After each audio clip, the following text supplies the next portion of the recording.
What's up, Broncos country? Hope everyone has had an extravagant week. As always, my name is Keegan Hartman, and you know the drill. Make sure to find me and follow me on Twitter at KeeganHartman1. Likewise, you make sure to follow my co-hosts as well. First off, he is a two-time Super Bowl champion, a former Denver Bronco, having played 6 seasons in the blue and orange at the Mile High City. Find him and follow him on Twitter and Instagram, ladies and gentlemen. Mr. Byron Chamberlain at BC_Chamberlain. I need to put that tag in there, the user. How you doing, Byron? I'm doing great, and I'm over here just, letting people know that Michael Jordan is the GOAT. Man, the final 2 episodes, I'm going to give you this. These episodes that have been putting out, the story, the untold story. I come from a different generation. All I have is YouTube videos, but I applaud 30 for 30 for putting together such a great documentary. Easily one of the greatest. One of the greatest. It has definitely been a great documentary. But, the thing about this, and we'll keep this short, but the thing about it is when you actually got to see Michael play and you saw the dominance and you saw how just the atmosphere, how crazy it was, there was nothing like it. Yeah, 9 and 10. I'm going to be catching it this Sunday on ESPN. I'm ready to see it end on a high note. Hopefully it meets my standards. But nevertheless, different story, basketball for a different day. Hey, it is not a, Broncos Brawl podcast without the entire Three Amigos. So last but certainly not least, he is a Mile High Huddle alumnus and a Broncos diehard at that. You make sure to find him and follow him on Twitter, ladies and gentlemen, at _Broncos. He is Alex Valdez. Alex, you joined at the right time whenever we had this whole basketball conversation before we came on air. So, look, man, how you doing? And are you a Team LeBron or MJ fan? Are you two guys going to be all right? I mean, this is, I'm sorry, but this is not really an argument. I mean, one is considered the GOAT and the other one is being compared to him. So, I think we can just put that to rest right now. Oh, ouch. Oh, that was a stab. That was a stab. All right. And let me put this to bed, too. How many pair of Jordans do you have, Keegan? I have like 3. Okay, all right. All right. I get it. Quick stat, man. I saw this. Like, Jordan hadn't played in over 20 years, and yet he still sells 4 times as many shoes as LeBron James. Oh, man. I'm just saying. Oh, you got me. All right, you win. We'll put it to rest for now. All right. Aside from the whole basketball conversation, guys, we got some fun stuff to talk about. We took a bye week, metaphorically speaking. Last week, we kind of closed on the NFL draft prospects list, going down rounds 4, 5, whatever. Got through the final batch of prospects. Then we transitioned into the regular season schedule, which was unveiled, I believe, last Thursday. Correct me if I'm wrong. And we went through week 1 through week 7. And now we go through week 9 all the way down to the final week being week 17. So we're going to go through that, and then we're going to get into postseason. If there is a, potential for the Broncos to get into the postseason picture this year, a lot of people are projecting it. So we're going to talk about that, and we are going to talk about our final season records for the Denver Broncos. And, yeah, guys, let's dive right into it. So first of all, I want to get into coming off the bye week. Okay, so let's recap. We'll start with recapping what we kind of went through last week, and I want to make sure I'm on the same page as you guys as far as, where you guys might have their record going into the bye week, and then, of course, I'll give mine. So I'm looking at this list. They have, again, the 12th hardest schedule of all NFL teams. It's the 6th hardest of all AFC teams, and the most difficult schedule in the AFC West over those first 7 weeks. And not only those first 7 weeks, but I'm talking the entire season. I'm looking back on these games that we went over last time. Teams like the Tennessee Titans, Pittsburgh Steelers, you get the Tampa Bay Buccaneers, and then you get the New England Patriots. And then right before you go into the bye week, you have to face off against the Kansas City Chiefs, which is their first AFC West matchup of the season. So or AFC West, I should say, not AFC. But definitely a big test in the first part of the season. Guys, Byron, I'll start with you. what is the expectation? I mean, first of all, it's going to just refresh me on what your record you had projected over the first 7 games. And then, I mean, are they sitting pretty through the back half of the season? I had the record after, I think I had it at 4-3 after the first 7 games. So they're in a position that if you win a few here and there, you can make a run for the playoffs, and with the expanded playoffs that's gonna be happening this year, I think they're in a position to maybe grab one of the last playoff spots. Yeah. Alex, do you think there's still a playoff potential even after that gruesome, I should say, gruesome is a good word, gruesome first 7 weeks for the Broncos? What do you think they look like going into the bye week? I mean, I still have them over 500 entering the bye week at 4-3, I believe. It's just how you enter the bye week is why it feels a little icky, because, I mean, right now I still don't have them beating KC, but, we can talk about that later. Yeah. I believe I was the only one that and you guys kind of, you talked about, hey, look, you're being consumed by all those Kansas City fans in Missouri. I know how bad you want to beat the Kansas City Chiefs, but you have to understand, you guys sold me on this. So I really think that at best, I think they're 5-2, because honestly, at the end of the day, I think the 2 losses come against Tampa Bay because of the receiving core that they have and how our secondary lines up with them. And then you look at a high-powered offense like Kansas City. But, who knows? Maybe our offense might be able to come out and match their speed. I just don't know which defense is going to get fatigued first or which defense is going to come out ready to play that game. But, of course, only time will tell. So let's get into the real fun stuff. So going into the bye week, I tried to find a statistic on what they were coming out of the bye week since the bye week was implemented, and I believe it was 17-6. Yes, according to Predictum Sports Betting, this is a great source here. The Broncos were 17-6, are 17-6, coming off of a bye week. So way better win column than a lose column. But going into that week 9, you will be facing off against the Atlanta Falcons on the road. A little bit about the Atlanta Falcons. The past 2 times the Broncos have faced them, they've resulted in losses. However, they lead the series with a record of 9-6 all time against the Falcons. And Byron, once more, I'm going to go to you, man. You have a little bit of good history against the Falcons. Of course, you won Super Bowl 33 back in January of '99 against the Atlanta Falcons. What do you think? Do you think this is a game where you just look on the calendar and you're like, this is a gimme? Or do you think Broncos fans should be concerned about heading into Atlanta? You see, I have a different perspective from a player. Like, there's no gimmies in the league. That being said, yes, you brought up a key stat. The way the Broncos usually come off a bye week, 17-6. So the odds, are there that we will come in to we'll win this game. All that being said, I think Atlanta will be one of those teams this year that will struggle. You got Tampa Bay in that division. You got the New Orleans Saints in that division. And, you got Christian McCaffrey in that division. So I think this is a year that they struggle. I think the Broncos come off the bye week with a big win in the Mercedes-Benz Dome. And that bumps our record up to 5-3. Alex, it might not sound. Oh, go ahead. Oh, sorry. I would say Broncos get the win. Broncos get the win? Okay.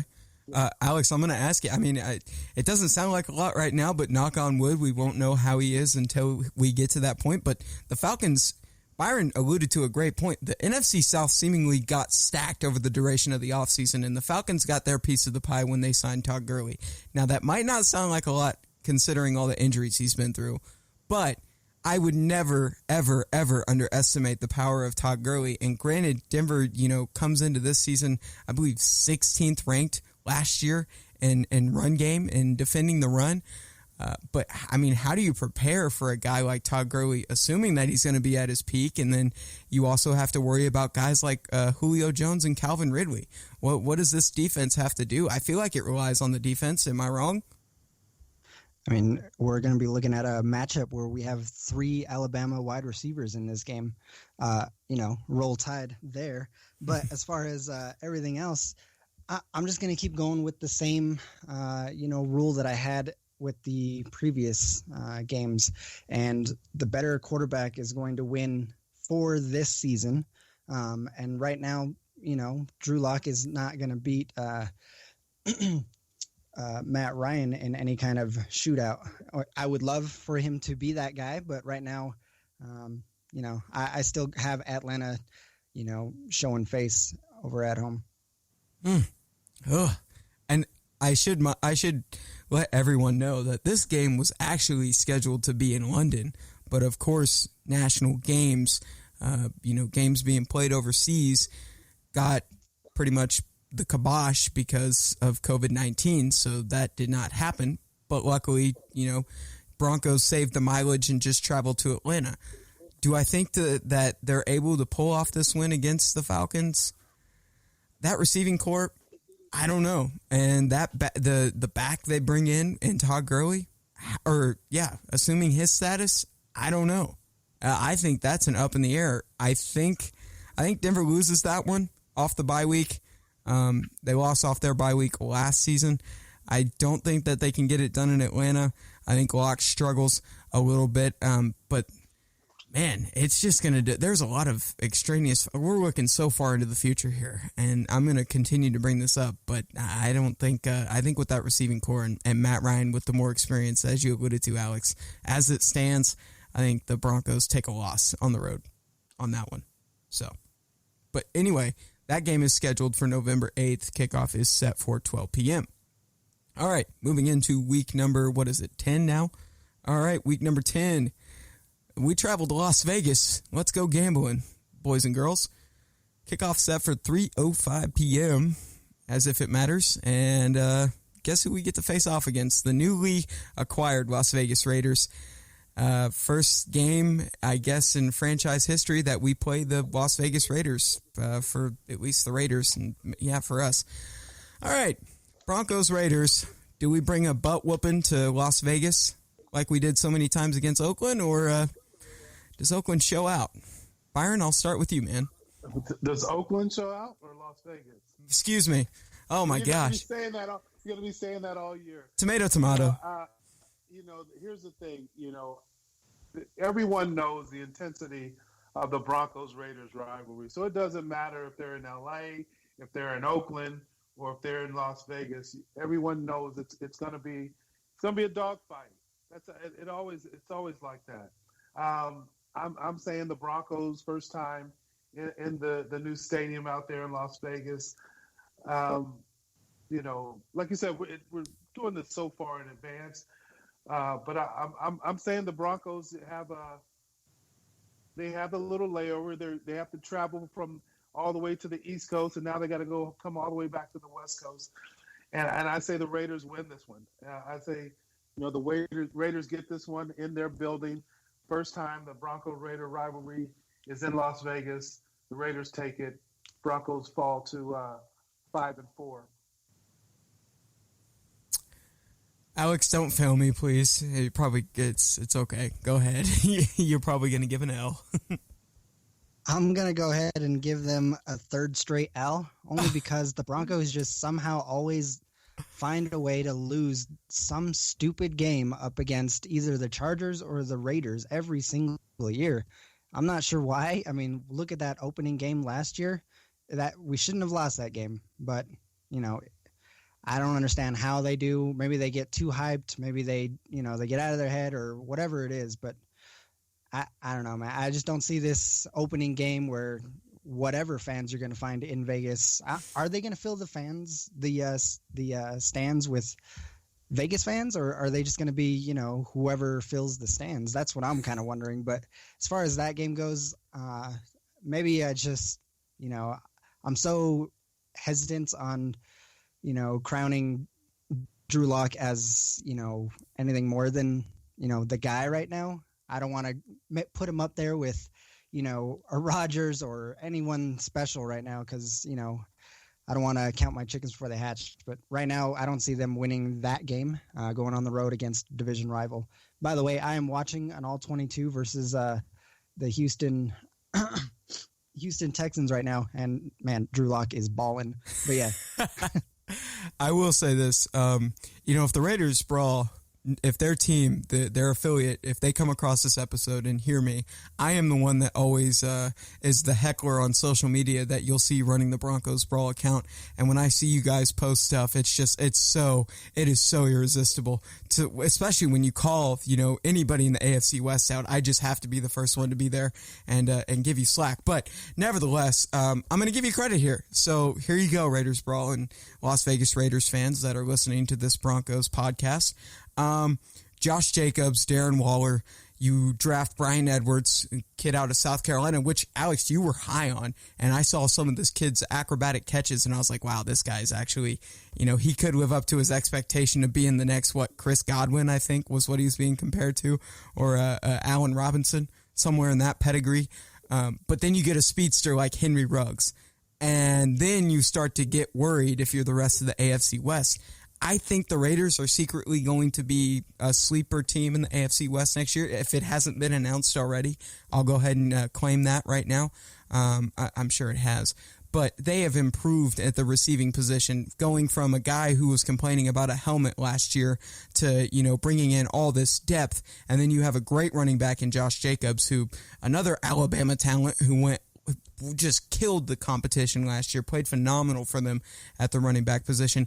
I think this is a lot of offensive power, and again, I hate to do it, but go ahead and give me their third L to their L column, obviously. I think the Broncos can't get it done against the Raiders in their first trip to the newly assembled black hole in Las Vegas. So, yeah. There you go, Raiders. You got the best of us this time. But don't worry, you have to travel to Denver later on in the season. So, moving on, another AFC West rival, I should say. Not really. They kind of keep it quiet, but we'll see. This is a new era there. It's the Chargers, man. Los Angeles Chargers taking on the Denver Broncos in Mile High. Kickoff set for 3:05 p.m. This one's on November 22nd. Justin Herbert makes his longly anticipated debut against an AFC West rival that he better get comfortable with. How does Justin Herbert fare against the Broncos? Alex, I'll start with you this time. Go right ahead, man. Will it be Justin Herbert or Tyrod Taylor at that point? Oh, good question. Nice. Yeah, he's got a little bit. I don't know. I liked Herbert last year. I mean, let me take that back. 2 years ago when he was actually pushing the ball down the field, but I think he led college football in yards traveled through the air. He had a lot of dump-off passes over there at Oregon. But nevertheless, man, give me the Broncos versus the Los Angeles Chargers, which, again, why are we giving Los Angeles two teams when they can't even fill one of their stadiums? But that's neither here nor there. This is an easy dub. I know Mr. Byron Chamberlain won't want to hear an easy dub, but I think they walk away with this one. Byron, two teams with controversial new uniforms. What do you think? Who Chargers come to town? Who do you think? Broncos, Chargers. This is my little stretch for the Broncos. You guys had the 3-game losing streak right before here, or whatever you guys had, or the Broncos lost like 2 or 3 in a row. This is my stretch where it starts to get kind of ugly for the Broncos. But all that being said, when you guys were talking about Justin Herbert. I watched him in the Rose Bowl, got to see him up close and personal here in LA, in Pasadena actually. And man, that kid was really impressive in that game. And I became a fan of his at that game. Just watching him play, watching him make plays, not only with his arms, but with his legs as well. But I do think the Broncos get the win. I think it's they win pretty handily. Not easily, but handily. And I think this is the point where, Herbert starts to struggle his rookie year. So I think the Broncos get it done, and that boosts our record to 6-4. The only thing and Byron, you bring up a phenomenal point. He shined at Pasadena. Like, Justin Herbert kind of re-solidified his stock, if you will, in Pasadena, because it started with the ground game. He was phenomenal. I think he had 2 touchdowns for like 129 rushing yards, ridiculous. And even at his frame and stature, he carried his offense on his shoulders, and is just great athlete for his size. I think one of the things that I would be concerned with is that mobility. But not only that, I also look at this defense that you've assembled in the offseason. You bring over guys like Chris Harris, and then, of course, you've already got Joey Bosa. You've got Derwin James. I know I'm missing a couple of pieces that oh my gosh, it really bugs me because I know I'm missing a couple of pieces. But Casey Hayward. Hayward, there we go. Just reestablishing this defense in general, secondary as well. I think, look, Chris Harris is going to get a nice little play. As much as I like and have respect for Chris Harris, Melvin Gordon and company, ironically, are going to give Chris Harris. This is kind of our quote unquote redemption for Chris for leaving us, leaving Denver. I should say. I'm not speaking with a mouse in my pocket. I think Denver defeats L.A. in Denver, and I think the altitude ultimately gets to Justin Herbert. I don't know if he's as mobile this game. I think Bradley Chubb, Jarrell Casey, Von Miller make sure that doesn't happen. So I think Denver gets a dub this one and ends the 2-game losing streak. So I got a sidebar real quick about the AFC West, and we just went back to back AFC West games and how it's changed. When I was playing with the Broncos, the AFC West used to be the Chargers, Raiders, Chiefs, Broncos, and Seahawks. Mm-hmm. And now the Seahawks are out of that division. The Raiders were Oakland, and now they're Las Vegas. Chargers were San Diego. Now they're L.A. And the Chiefs and the Broncos are the only 2 teams that are still in that division, still in the same place. That's crazy. Yeah, the fact that it went from Seattle to wherever, Oakland, Los Angeles, and then now, of course, San Diego switching over to Los Angeles. It's amazing how much they've transitioned when compared to other divisions. There really hasn't been much movement or relocation of any other teams or any big changes. The AFC West has really experienced that big transition. And so it'll be interesting to see, how these guys come out this year with their newly established fan bases, it feels like. But excellent. I agree with you, Byron. I think it's going to be different for these teams. But anyway, go ahead. Did you have something? No. Okay. I'm ready for next game. All right, next game. I'll bring it up. Here we go. We're looking at the New Orleans Saints coming to town, guys.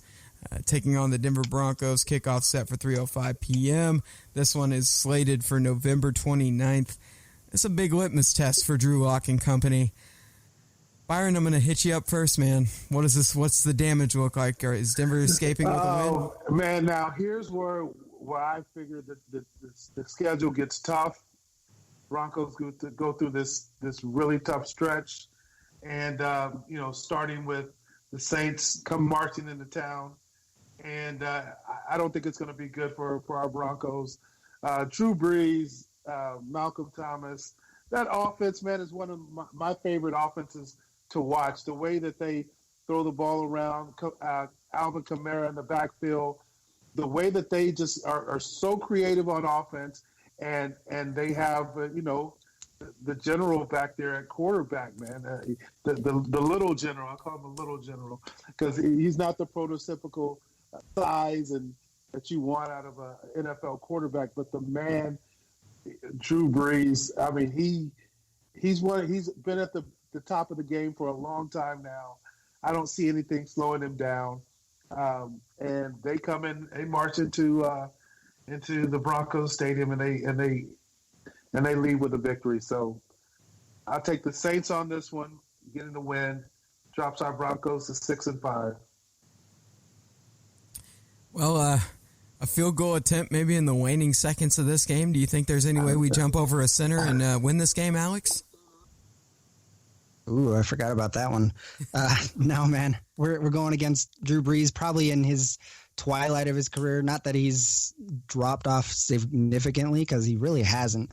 But we're talking about a guy who's really just trying to put that last emphasis on his career, and they're giving him some weapons. I mean, they just gave him Emmanuel Sanders too, and I'm not sure this secondary is ready for it, and I'm just going to keep going with my same rule that I have just for 2020, because I do believe that Drew Lock is going to be a player moving forward. But right now, Broncos, we're going to be comparing quarterbacks, and Drew Lock versus Drew Brees. Yeah, we know who the better quarterback is there. But right now, I mean, if you beat Drew Brees, dude, I mean, yeah, come on, give me that. Give me all the Drew Lock stock. But no, I don't have the Broncos winning this one. Battle of the Drews, and I'm going to say this. Yeah, even though, I think the Saints are probably going to exit this year on another controversial call like they've done previously in the past few playoffs, I don't think Denver gets this win. I think that the Saints are on a mission, and I'll put air quotes around that, to be able to prove a point and get back to where they were last year, just to, end on a very low note. And I think that, Drew Lock can come out and he can have a game, but this offense is just too high-powered, and then you figure in, like you had alluded to, Alex, you bring in a guy like Emmanuel Sanders who is going to bring you veteran leadership at the wide receiver position. You saw that with San Francisco. He practically changed that entire receiving core's outlook. Like, they just perform better with him there, and I feel like that he might have that same effect, but now with a guy like Michael Thomas.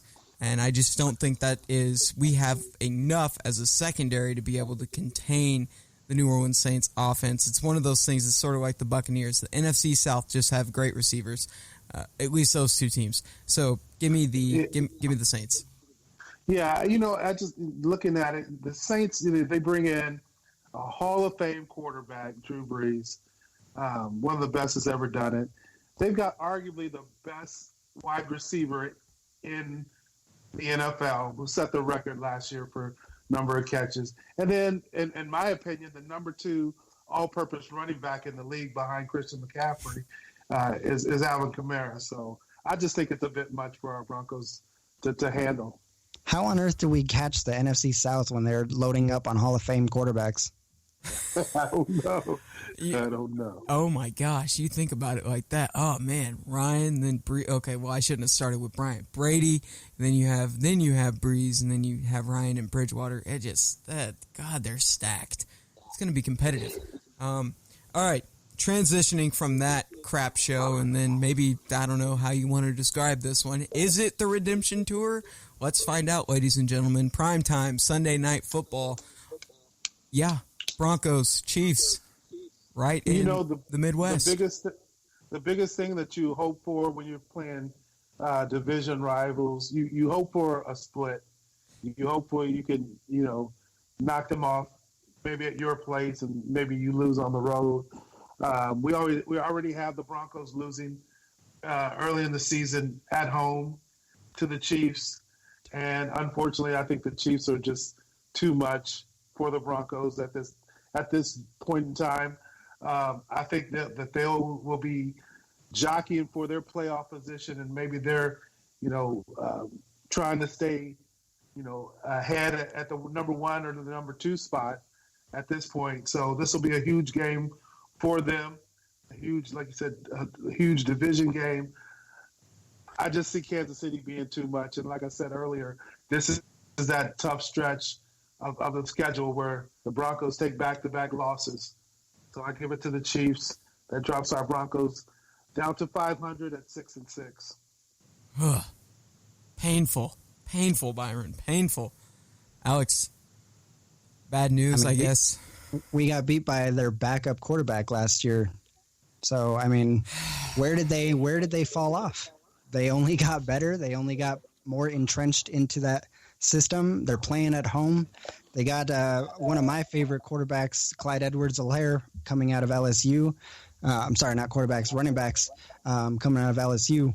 And man, that dude is a perfect scheme fit. He is as close to Shady McCoy as we've seen coming out of college. Maybe not in maybe in stature, but yeah, in the open field, pass catching. I mean, he fits that system perfectly.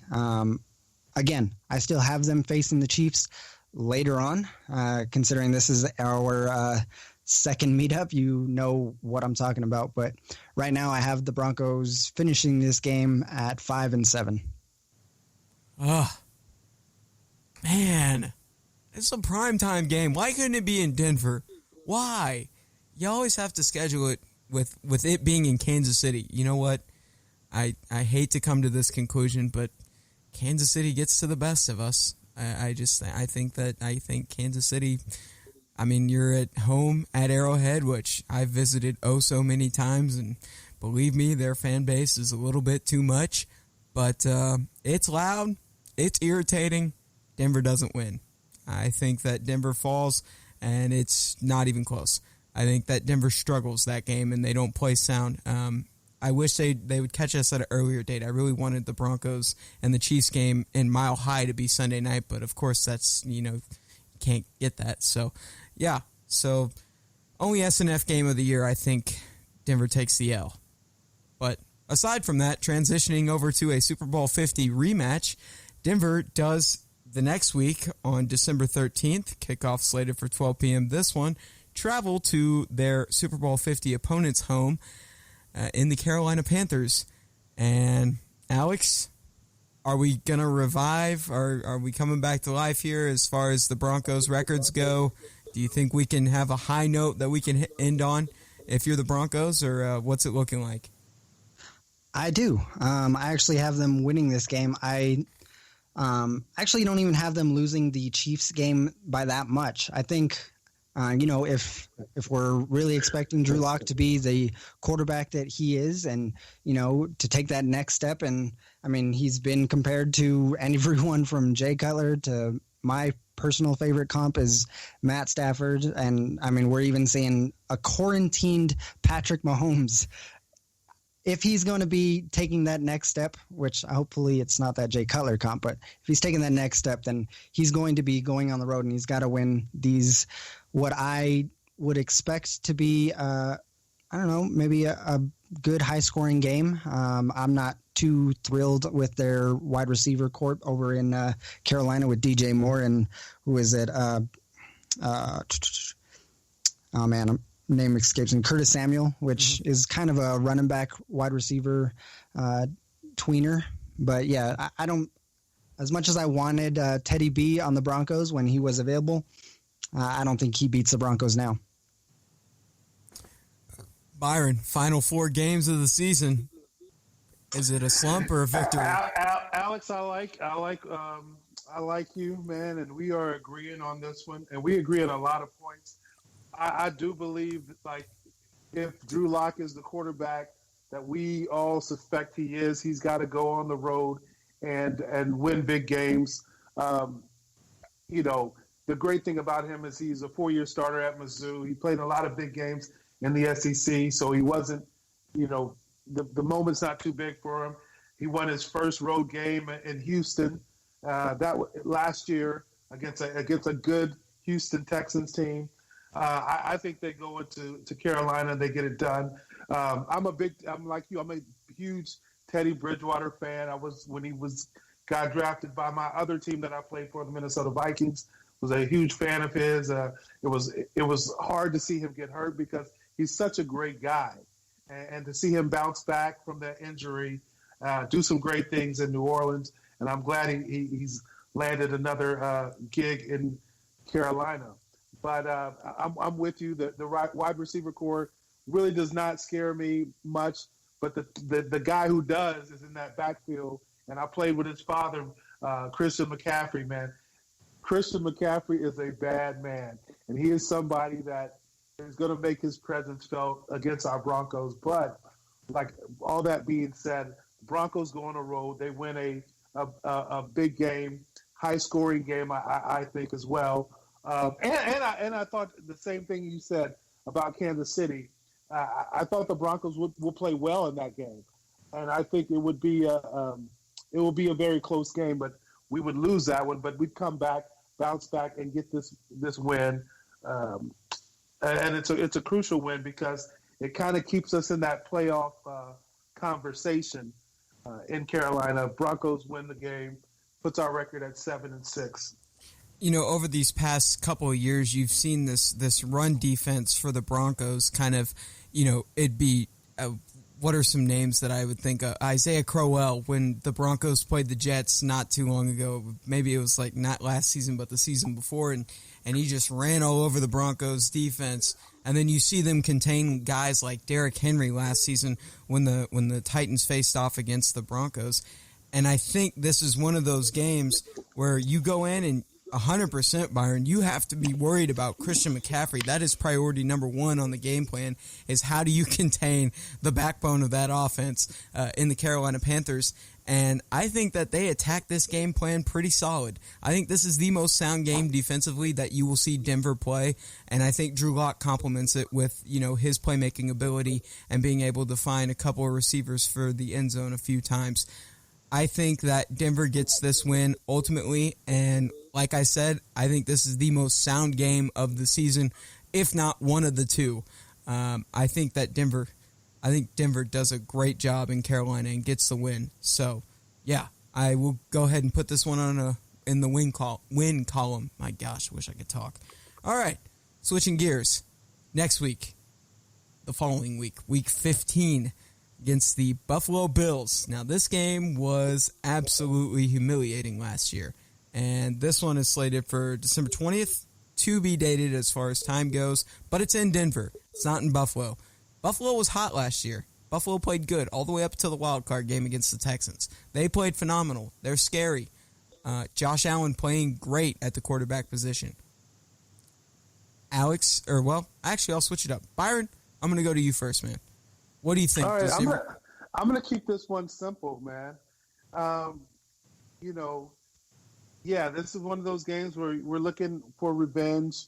You know, we had a disappointing performance. I think the Buffalo Bills will be, you know, they build on the momentum that they created last year with their playoff run. Minus Tom Brady out of that division, they're feeling very confident.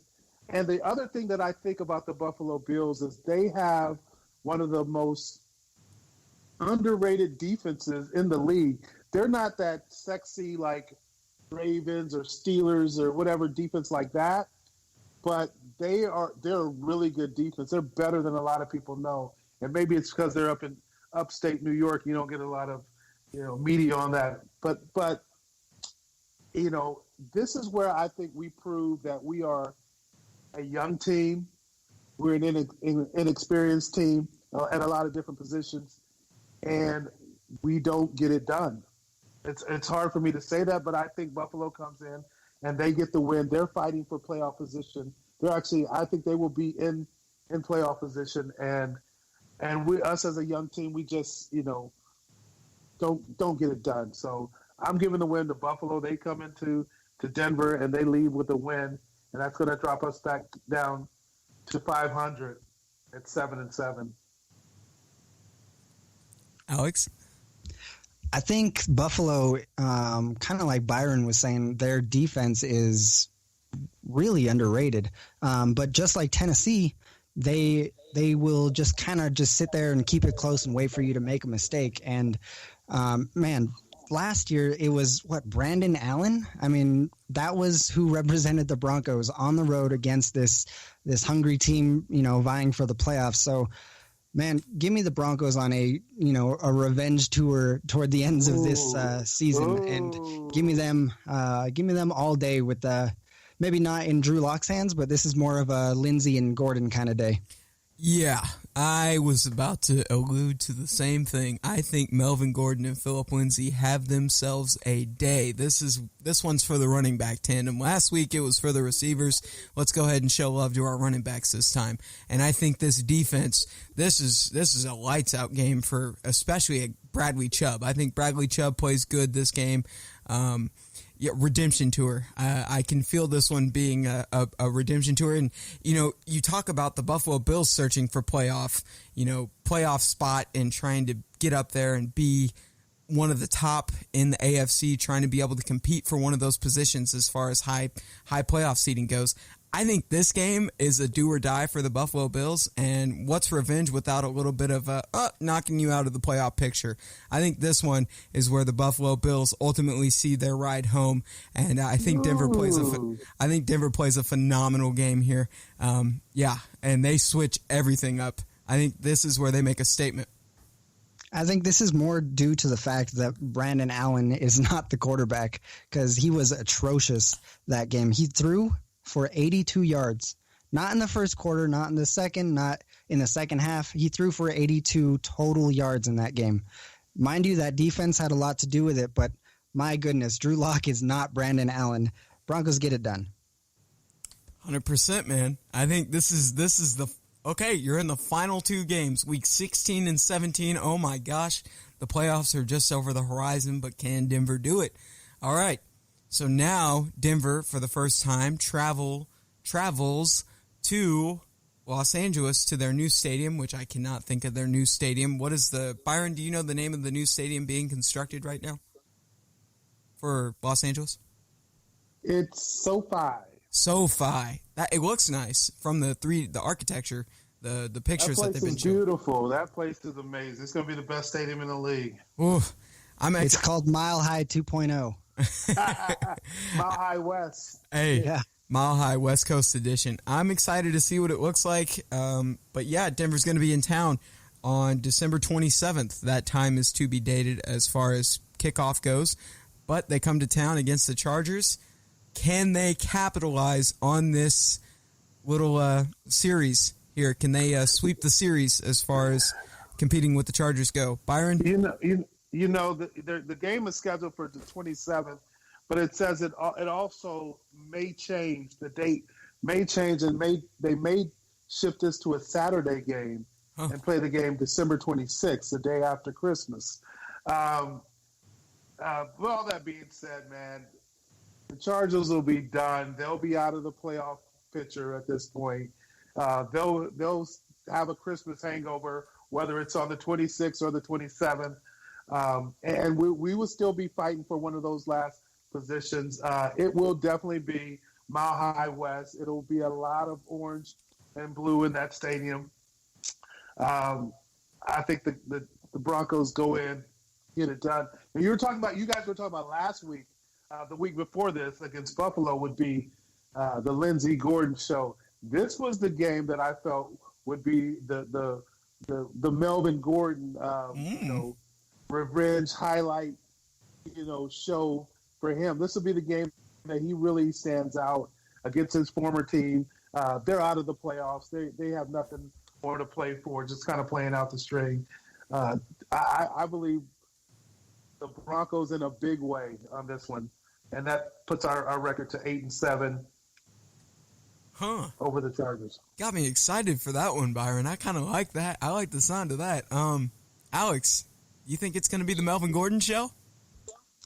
It better be, because, what are their – how do you defeat – if I'm asking Byron, how do you defeat an exciting or a dynamic, scary pass rush? You either hand the ball off or screens, right? And you're just going to attack those handoffs. So, yeah, I could see it being a Melvin Gordon your revenge tour. Man, I don't have the Chargers being a playoff team until 2021, because I don't know, man, ever since Marty Schottenheimer just keeps, losing in the playoffs or losing, big games when he needed to win them, the Chargers have not been the same. You look at them every year, it's a missed field goal, or it's a guy, it's 10 of their guys getting hurt during the season, or it's for whatever reason, this team just is prone to losing games. And at this point, I have them playing Justin Herbert. He is fully entrenched in that offense, and he's fully making his rookie mistakes. And that is – I even have the Broncos scoring a defensive touchdown in this game. Pull out the brooms, kids. It's a sweep. I think the Denver Broncos go 2-0 on the Los Angeles Chargers for the season, and I would not be surprised if Melvin Gordon decided, you know what, I'm going to pull out the good legs today. We're going to run all over this team. I think that it would be nice to see Melvin Gordon maybe have a 2-touchdown, 150-yard game more plus. I think that it would be phenomenal, and it give you a lot of if there are any playoff aspirations at that point for the Broncos, I'd give you a lot of hope in that backfield and what they're capable of accomplishing. So Byron, I mean, excellent point, and I think that would be a great game. I like it. I think that the Broncos can run all over the Los Angeles Chargers in their home field, and it's a great debut for the Broncos in the newly SoFi Stadium in Los Angeles. So it's a win. Hey guys, let me ask you, where does everyone stand as far as the record at this point going into the last game? I got the Broncos at 8-7. 8-7. 8-7. Alex, great minds think alike. Mm-hmm. Keegan, where do you have us? Hold on 1 second. 2-1, 3-1, 4-1, 5-1, 5-2, 5-3. Sorry, guys. 6-3, and then 6-4, and then we go to 7-4, 7-5, 7-6, 8-7 or 8-6, 9-6, 10-6. I'm at 10-6. Wait, you can't be at 10-6. Oh. Yeah, he won in the bye week, Byron. Oh. My bad. My bad. 10-5. 10-5. My bad. 10-5 going into the last game. Oof. Yeah. So you already gave us what we know. What you want to start us off with the. We defeated the bye week. Okay. 10-5. Okay. So 10-5 going into the Raiders game. Okay. Yes. Last game of the year. Nice. All right. So after we beat the bye week and have a great backstretch of the season, we get to the final game, and that is the Las Vegas Raiders coming to the Mile High City. And, hey, we're no longer in Las Vegas anymore. We're in Mile High country. So, yeah, Alex, close us out. What do you think? Do you think Denver gets it done against the Raiders on the last game? At this point, they've won 3 straight. They are hot. They just beat a rival. They just beat the Buffalo Bills, and they traveled and got their last non-division road game finished up in Carolina versus Teddy B. I have them winning this one with a lot of momentum heading into the postseason, and Drew Lock has fully established himself as a franchise quarterback, and he is rolling in this offense. Byron, explicitive ton of momentum going into the postseason. What do you think about this one? I agree. You know, I had us losing to the Raiders in Las Vegas, and I feel we'll come back and we'll split with them. They come to Mile High with not much to play for, and we win this game easily. And I'll probably be on the sideline for this. This is January 3rd. Yeah, I'll probably be there. I'll probably be in game. So Bronco fans, if you're listening, you're there. You see me at the game. Give me a shout out. Give Broncos Brawl a shout out. And I'll see you there as the Broncos kick some Raider butt. And that'll put us at 9-7. And I feel we'll grab one of those wild card spots. 11-5. I think 11-5 going into the playoffs. I think that Denver gets it done against the Raiders at home, and it's a good time to be there. Byron, you picked a good game to go and see a butt whooping of sorts. I think that Denver's offense is ultimately the winner of this one, and Von Miller and Bradley Chubb, they can have a day if they want, but I think ultimately the weapons get accustomed and everybody's clicking. So I think the offense comes out, plays really well as they head into the postseason. So, quick question. Go ahead. Who's the quarterback in this game for Las Vegas? Oh, Mariota or Carr? Yeah. Who was their quarterback back going all the way to? Pick 'em. To me, pick 'em. Yeah. It's a pick 'em. Oh Who man. knows? It's a bad idea watching this Houston Texans game and trying to make picks because Drew Lock just dropped that dime to Tim Patrick along the sidelines. And now I'm like, maybe some of those losses should be W's with throws like this. For me, looking at the last portion of this schedule, the last month of it, the last 4 games, I hope the Broncos can win the last 4. For some reason, something inside me said they're going to go 3-1, so that's why I give the loss to them losing the Buffaloes. They beat Carolina, lose the Buffalo, win the last 2. If they can finish that way, they may with not losing the Buffalo, 4 straight wins, they may make some noise in the playoffs, man. Yeah. One quick thing I want to add regarding this schedule. In 2015, the Broncos had 12 games decided by 10 points or less, and they made the playoffs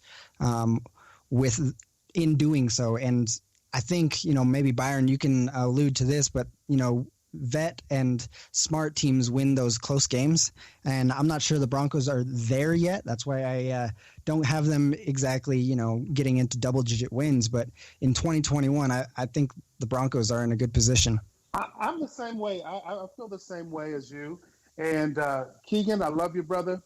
And 11 wins, that would be me going with my heart. But my head says, you know what, as talented as some of our guys are, we're a very young team, and we're going to ask a lot of a bunch of young players going forward. Drew Lock coming in, only starting 5 games last year. You're going to ask a lot out of Jerry Jeudy in his first year. You're going to ask a lot from these young players, and unfortunately, young players are young players. They're talented, but the experience factor in the NFL, the experience is a factor in the NFL. And so that's why I can see us losing a couple of games there that we should win, like a Buffalo.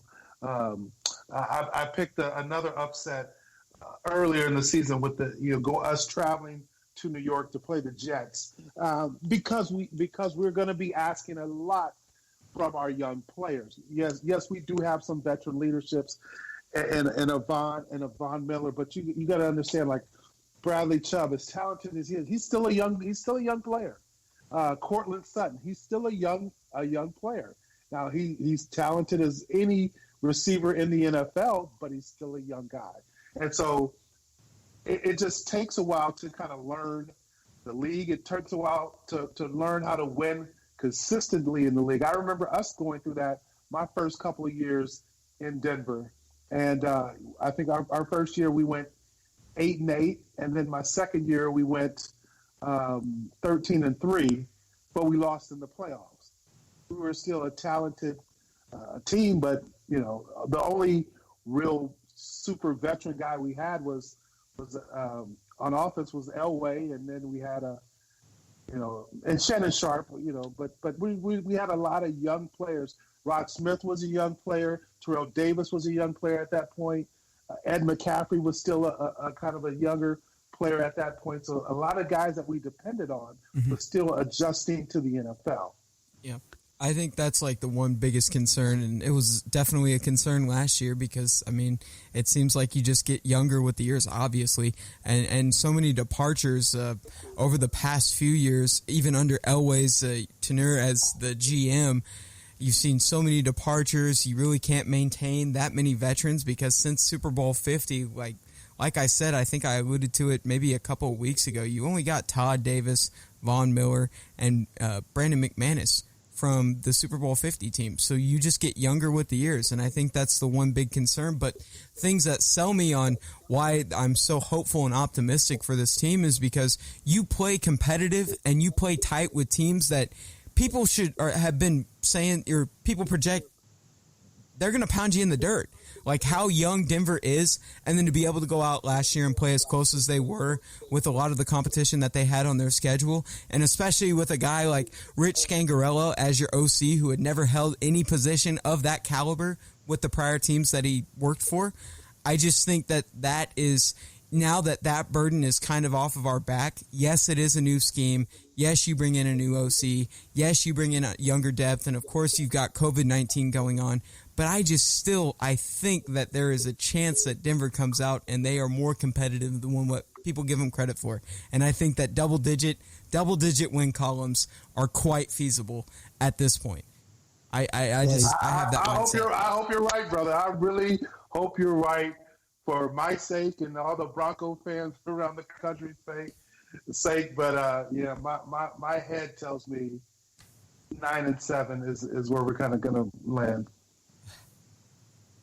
Okay, so after that, I guess we're all in the same ballpark.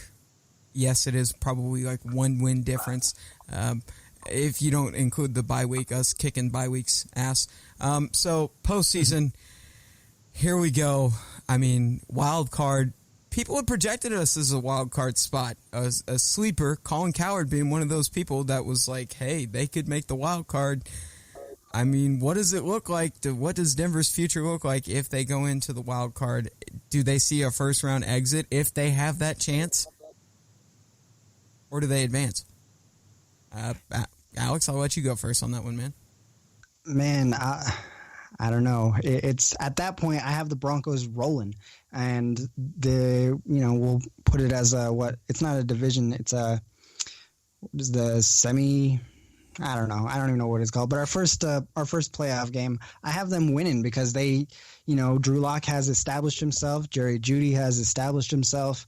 Out of all the wide receivers in the draft, he was the most pro ready. But as far as, how Denver looks in the playoffs, I feel like they have a real good chance of making some noise, and they do win that first game. Mind you, I don't believe it's going to be against, obviously you're not going to be playing your number 1 seed, which if we're all being honest, we probably anticipate either Baltimore or say a Kansas City, and I'm not sure they face off with either one of those. So you're probably just going to see a rematch against probably a Buffalo or a Tennessee. Yeah, it'll be the wild card round. So we won't have to face one of the top seeds. It'll be somebody else who either snuck in the back door of the playoffs or some team like that. Like I said, looking at how we're finishing, Broncos they'll be on a roll, man. They'll either be 3-1 in their last 4 games or 4-0 in the last 4 games. Tons of momentum, tons of confidence. Those young players that we talked about will have tons of experience. I think we definitely could win a wild card round. And I think if we win that, our journey ends there. I don't see us winning anything past that. But I think it would be with that all being considered, it would be a good year for Drew Lock and our young team that we have. Yeah, I think that even if you can end on a high note like that, being able to advance past the wild card, which I think if we make it to the wild card, I don't think whoever we play, we've probably ran into them during the season, and I'm assuming Tennessee or a team like Buffalo. But once you face them once, I think that I don't foresee Denver getting past the first round of the wild card. I don't see it happen given how young they are. I mean, you guys did bring that to light. You bring up a good point with that, but it's still a high note to go out on, and it's really reassuring to know that this team's headed in the right direction. And I just want that to be the season motto. Just everything. I just want it to get back to normal. That's what I want. I want us to be back to where we were, even during the time of Peyton Manning. And I want Drew Lock to have a hell of a career or hell of a season, and then a future with the Broncos. I want him to be able to prove something. I just feel like nothing would be more reassuring. Well, I mean, hey, let me ask you. Yeah, go ahead. Keegan, because I didn't hear you clear. Did you say we're going to win that wild card round? No, I don't think we're going to win. You said we lose. Yes. We lose in the wild card round. Yes. Okay. Yep. I think that'll be on the road. Yeah, I was going to run 3 names by you. You got Nick Foles, you have Joe Flacco, and Eli Manning, and all 3 of those guys just got incredibly hot in the playoffs. And I mean, just like in hockey, you get a goalie standing on his head, you get a hot pitcher in the playoffs. Man, a hot quarterback who just can't seem to miss can really just carry a team. We saw it with the 8-8 New York Giants against the high-powered New England Patriots, and man, all it takes is just one hot quarterback and one Hail Mary over one safety who I won't talk about. But yeah, I mean, you never know, because just get into the dance and we'll see what happens. Raheem the Dream. The other thing too that you would factor in when I look at playoffs, you get a hot quarterback, and the other thing, if you can get a hot quarterback with the combination of a great defense and a defense playing lights out, and we know the Broncos have that type of defense that they can, and hopefully they get back to that form. Now you're talking about making a run in the playoffs. Yeah. And that, to me, that would be the biggest variable in that. How is the defense playing at that point? Because any team that's gonna make a deep playoff run or gonna win a championship, their defense is going to be playing outstanding. And I've seen teams literally who weren't the greatest defense during the season, but once they got in the playoffs for some reason, they turned it up a notch, and their defense was outstanding. So that's another factor that we have to factor in. What is our defense? How is our defense going to be playing going through that final month of the season and into the playoffs? Yeah, that 07 Giants team had, Strahan and Umanura and a bunch of guys who were just, that's, I don't know if that was the birthplace of the NASCAR package, but, they unveiled that against the Patriots. And then look at Joe Flacco's team with, I think they had Ed Reed and Ray Lewis still at that point when they won with Flacco. So, yeah, man, you get that hot quarterback, you get a defense that, maybe with the Broncos, they're playing in this zone defense. You don't need as much depth, but, they keep their edge rushers, they keep them clean. And we already saw what they did with this defensive line with Covington and Casey. And, we know we're going to get from Draymond Jones, man. Just get me in the playoffs and we'll see what happens. I guess only time will tell, fellas. I'm excited. I'm hoping that everything will go back to normal soon in terms of sports in general, and we'll be right back on track as scheduled for this season to commence. Nothing's changed for them. I just want to see Denver back to the regular Denver that I was used to seeing, just stomping the AFC West in the dirt. Hey, Keegan, one more point about playoffs and that wild card round. I'll tell you this. We get to host that wild card round in Denver. I'll take all bets. I'll put my money on the Broncos. If we get to host a playoff game, a wild card game in Denver, 100%. Gary, I'll give you the freaking Joe Namath guarantee right there that we're going to win out. Hey, Tim Tebow did it. He did. I agree. He did. Hey, if they do have it in Denver, I will give you this. Yes, I will be. I book it. All right, that's what I'm going to say. Just book it. I'll Joe Namath that thing. Yeah, book it, because it's going to happen. I think Denver advances, but again, guys, only time will tell. Well, that's going to probably do it for us today. We went over pretty much the entire back half of the schedule, and yeah, guys, great conversation. Make sure you follow these guys, Byron Chamberlain. Follow him on Instagram and Twitter at BC_Chamberlain. And then, as always, Alex Valdez at V_Broncos on Twitter. And guys, let me say this. Follow me on Instagram, BC_Chamberlain. Sometime this week, Keegan and I are going to go at it. LeBron James versus Michael Jordan. Who's the GOAT? We're doing that this week. Let's go. Hey, I'm going to start prepping tonight. Let's go. He's going to – I have a feeling it's going to be a tough one. So I better bring my facts. All right. Hey, I'm looking forward to that, Byron. But, yes, make sure you tune in for that. And also follow us on Twitter at Broncos Brawl as well. Guys, I can't thank you enough. It's always fun to be able to sit down and talk Broncos with you guys. So I appreciate the opportunity, as always. And you guys are always fun. So thank you guys for tuning in. And have a great evening, everyone. All right. Thank you.